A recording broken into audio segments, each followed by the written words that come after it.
Pruning spring and summer shrubs such as these: Forsythia, Carrier, Viburnum opulus, and Philadelphus, the mock orange. For healthy plants, you should be careful to use clean secateurs and pruning saws. There are several products on the market for cleaning garden equipment which are effective. However, this is what I do.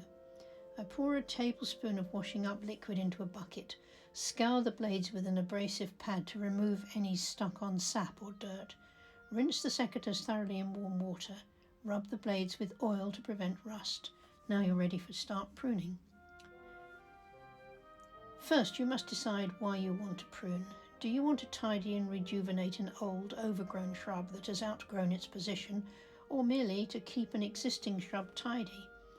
Correct pruning can make all the difference between a healthy, free-flowering, interesting shrub or one which looks hacked, sick and unpleasant. Let's start with a large overgrown and woody shrub which has not been properly pruned for a number of years. Look at the shrub carefully and decide the size and shape you want to achieve. Start by removing all the dead wood and crossing branches to ground level. Clear out all the dead leaves and detritus from the centre, as this is where the disease could start. Aim to open up the shrub to allow light and air into the centre. If the stems are close together, remove every third stem to ground level. Now start to shape the shrub by cutting back all the stems by different amounts so that the top is not straight but staggered and looks natural. By leaving the stems at different lengths, it will look far better as it starts to reshoot.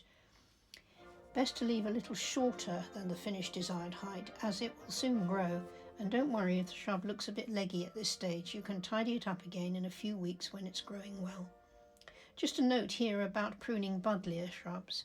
March is a good time to prune buddleias as they are just beginning to shoot. These shrubs really do well with a drastic cutting back.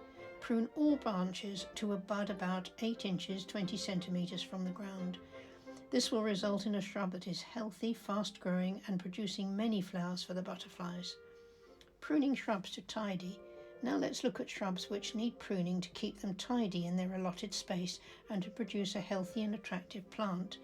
Again, the desired result should be to open up the main body of the plant and to allow light and air into the centre. So start in the same way by removing any diseased or dead wood and any crossing branches. You should be able to look through the plant and see any plants behind it. Thin out the interior lightly if necessary. Trim the tops of stems lightly, removing pieces of different lengths to produce an open and staggered look. Cut back side stems slightly lower than the top growth. After any pruning, it is most important to feed shrubs. Use a good organic fertilizer such as pelleted poultry manure, bone meal, fish blood and bone, or a liquid seaweed. Water if no rain is forecast. Most shrubs can be treated in this way, and it should be done every few years to keep the shrubs healthy.